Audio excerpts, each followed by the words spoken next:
เอากลับทักทายสวัสดีพี่ที่กำลังติดตามประกาศรับชมสวัสดีตอนเช้าทุกคนตอนเช้าวันนี้ออกไปไฮนะไปไฮดงพวกแหละไปหาเกี่ยวข้าวก่อนเกี่ยวข้าวอันยอดแล้วทุกคนเลยได้หาชอบเป็นยังดีเพราะว่าพูดออกไปได้2 โชคมื้อนี้อากาศหนาวคือเก่าได้ฝนฟอยพร้อมทั้งลมทั้งฝนฟอยเลยไปเชื่อนี่ไปเกี่ยวข้าวบ่เกี่ยวข้าวให้ดงหนาวแล้วเจ้านะนี่ชุดคุณกะมันขี่รถดึกปั๊บไปจะได้แต่คนขี่ถ่ายได้มักจะได้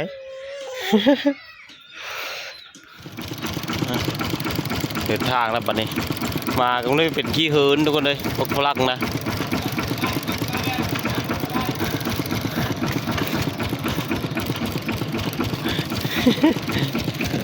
เดินทางก็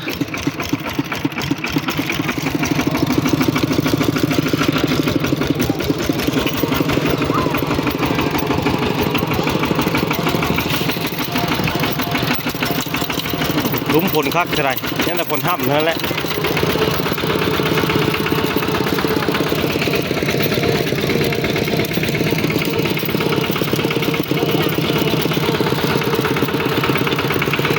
เฮ็ดบดอยู่ป่าทุกคนเลยน้องสาวโทรมาบอกเพิ่น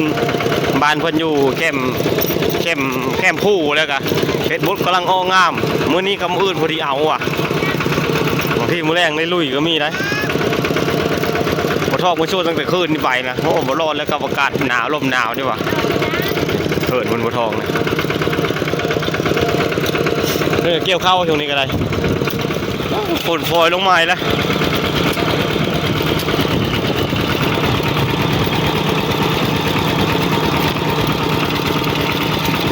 เกี่ยวข้าวจะคักแล้วคึมนี่มีเด่นฮอน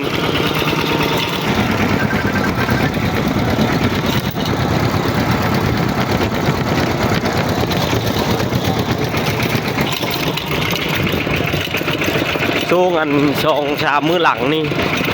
ช่วงพออยู่ป่านะป้าลมแห้งคักขนาดที่บ้านนี่แค่นี้ลมมีเปลือก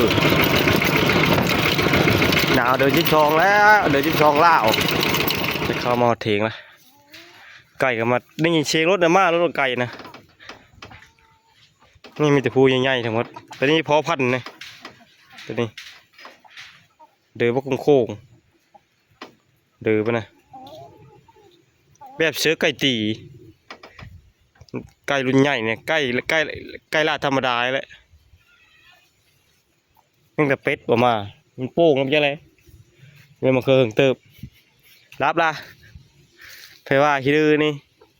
สาวลาได้รับละมือมาแต่ป้าก็ดีนะไว้หายยินไว้หายแหละไว้บ่โง่ทุกคนเลยโง่รักเมื่อบ้านทุกโง่นะนี่แต่บ้านพวกหมูกับเมื่อเลยหมูกับเมื่อยังละมาปล่อยแต่หายพี่หมูนะมันยังสะดวกสบายไปกะมีแต่ดินเท่าไรแล้วหมูมันมีไปไกลนะแขนมากลิ้งเชื่อมาแล้วก็ยังกับเจ้าเอาหมูป่าเขาเตะให้เกี่ยวกันเลยอุปกรณ์นะเกี่ยวนึงแต่ก็มัดโตอันนี้เครื่องเสียงเอาAP3จะมาไปพักทุกคนเลยอันนี้เขาแม่บุพาเพิ่นหูดเอาเลยกับเพิ่นนะหูดเอาเมื่อเฮ็ดเขาห่างเขาโคนี่มิดรอนแบบนี้แหละที่หูดแล้วนี่นะตัวย่างก็มีที่ปล่อยให้ไก่กินเลยตัวที่ทะหูดพี่แหละได้บ่3 สอบทุกคนก็ว่าจะย่ายอดเลยฮะว่ากระเทือนไทยเชน้ำมันแล้วก็เลยยอดเอาซะยาวอยู่ได้มานั้นเลยได้อันมาเสียเอาเลยไม่เข้ากัน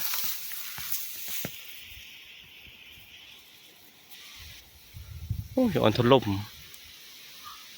พักขนาดลมเจอ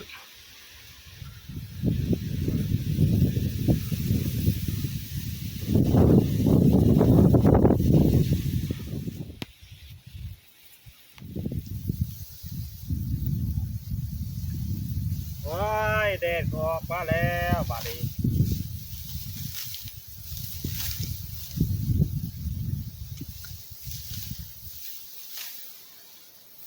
ว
เข้ากับมิดใหญ่ได้แบบสไตล์แบบเข้าใกล้น้อยเลยแต่มันใหญ่ก็มิดเข้าใกล้น้อยหน่อยนึงเข้ามาเล่นไปก็เตะให้เวียดนามเพิ่นนั่นสร้างชื่อได้เขาอันนี้ได้โล10,000เขาไปเฮ็ดบีฮะ เข้ามาเล่นนิดล่า เนี่ยเขามาเล่น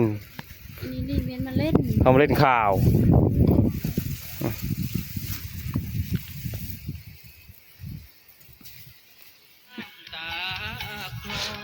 เอาบุก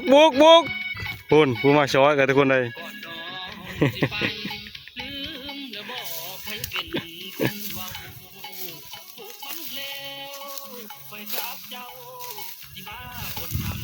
ก้อยมาแล้วแค่นี้กะเข้ากับความห้ามมึงดิวันละเม็ดหน้ายอด เขาให้ยอด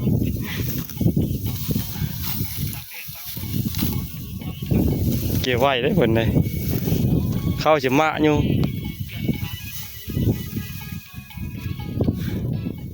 เอาเกี่ยวได้หลายเติบได้เข้ากับปอกกับแป๊กเดี๋ยวขึ้นหาอิงเข้าก่อนเทงละตะวินกะ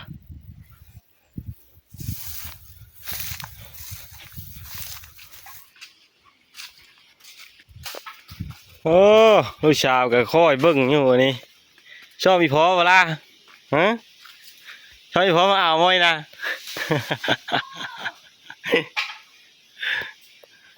ยิงcao vô tốt đây này tốt luôn một tấc pin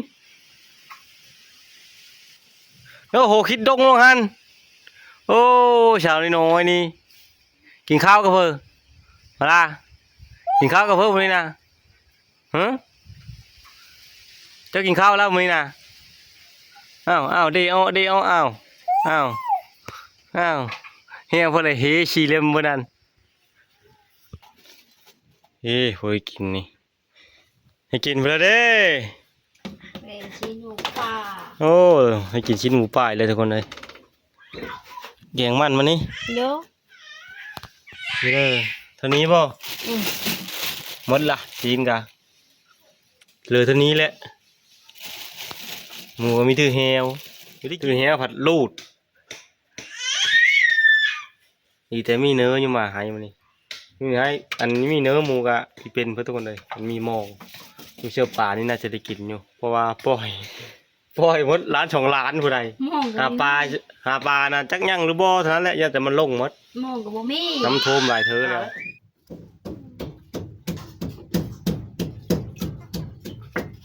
เด็ดเพชรจังแซ่บเห็นว่าเพชรนะไม่ใช่แล้วเพชรนะมีเงินมาเขาเอาตัวนั้นเป็นนี่แหละเมื่อกระยานแล้วปัจจุ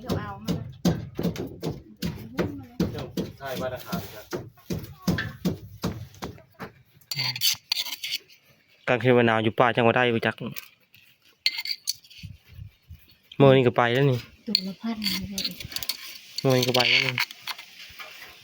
ปลุกเคิร์งไว้เสร็จแล้วบัดนี้แต่ลงไปค้างแล้วก็นี่ของแคบทุกคนเลยมาโบบน้อยนะจะแก้ได้อยู่ถึงนี้ปอเบอร์นี่พักชิงแง่หายแกงเชื่อเนื้อแห้งมันนี่นะตัวไฟอยู่จิตล้างถีงอันนี้งงคู่เลยมาเฮ็ดอันที่เชื่อหม้อแกงนี่กีนี่จานคอนเพิ่นโทรมาชวนไปป้าทุกคนเลยไปกลับเพิ่นเว้าแต่ไปกะคงที่ได้ไปกลับไปนอนคืนนึงเป็นชวนไปหาเฮ็ดบ่ท้องกะโซน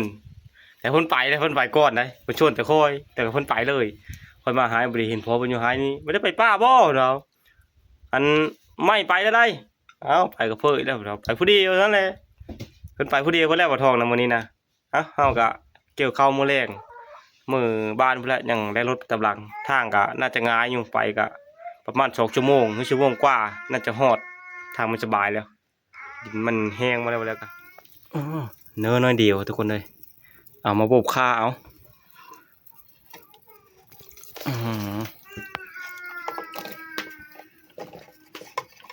สอมมันก็มีโบบก็ได้เอาเชื่อพร้อมกันเลยจะแงะก็ได้เต็มหม้อพอดี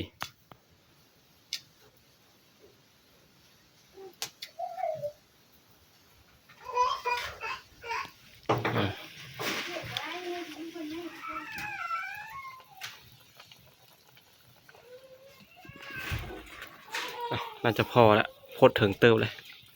โอ้จนฮ้อนจนจะเปื่อยชายงงจนจะเปื่อยเงี้ยลงพวกทำจนจะแห้ง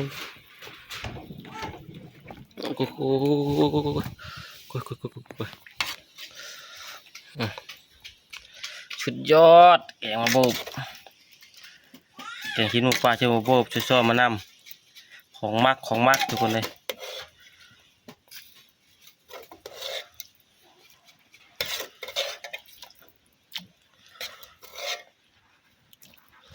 หวานได้ที่ไหนจานนี้หวานได้ที่ไหนได้ป้าเด้อจิ้มแกงเนื้อหมูป่าเนื้อแห้งทุกคนเลยแกงเยอะก็มาโบบโอ้เฮ็ดได้กินคือเก้ามานี่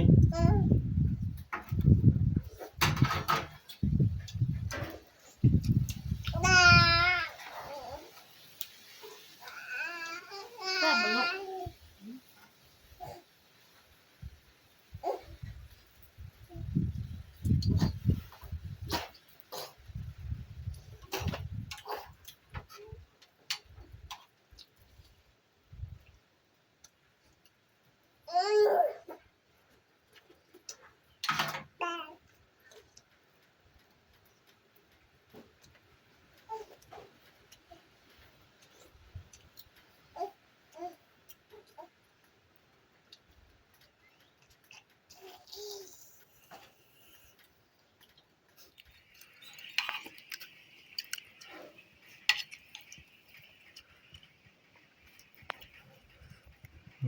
มันตอนมันมอง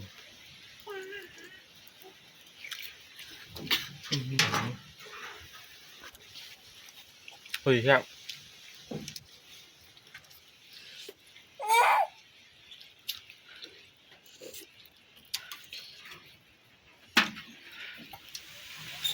แย่ป่ะ แบบ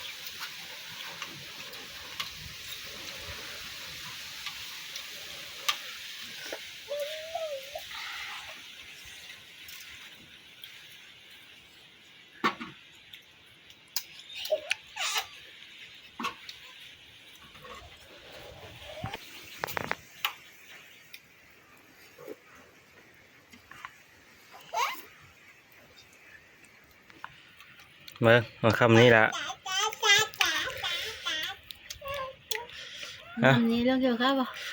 คำนี้ละอิ่มทุกคนเลย ต้องเกี่ยวข้าวจ่อก่อนการทำมันแล้ว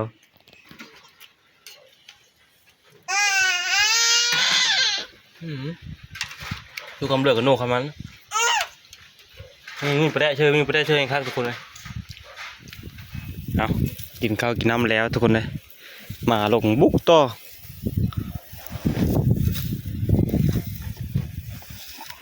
กินเด็กผ้าลืมเลยเราอยากได้น้ำกินมันนี่กินน้ำนะเอาไปเยอะอดเอา ห้างเอาหรือใส่เปล่านะอดเอาอย่ากินน้ำกันนะพ่อเวลา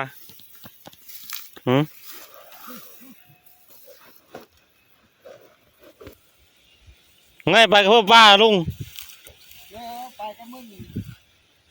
ไปมือแรงไปตำลัง ไปก้อน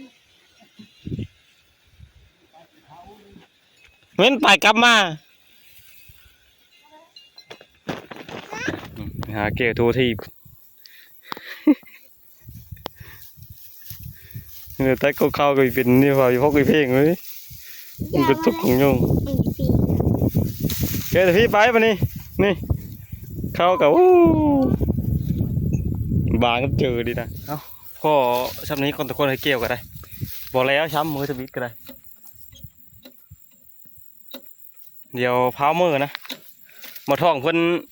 ขึ้นป้าแต่เช้าขึ้นก่อนคอยพอคุณเว้าคอยไปตำหลังว่ะย่านเพิ่นย่านเนี่ยแต่คนเพิ่นไปผู้เดียวโกมานี่ไปเป็นครูมันก่อนไปก็มืออื่นไปกราฟนะขึ้นไปหาเฮ็ดน้ำเดี๋ยวค่อยก็มือเลยรถไถก็มาจอดอยู่แคมป์บอลยังไปว่าวิวอยู่เทกันเลยเดินทางเมื่อก่อนเลยก็เดี๋ยวคลิปวิดีโอนี้ทุกคนได้ผมมีผู้ไลน์เดี๋ยวเอาฝากไว้ที่นี่ก่อนเดี๋ยวคลิปหน้าวิดีโอหน้าพอได้ไหมเลยก็ขอบคุณ14ที่กำลังติดตามนะครับชม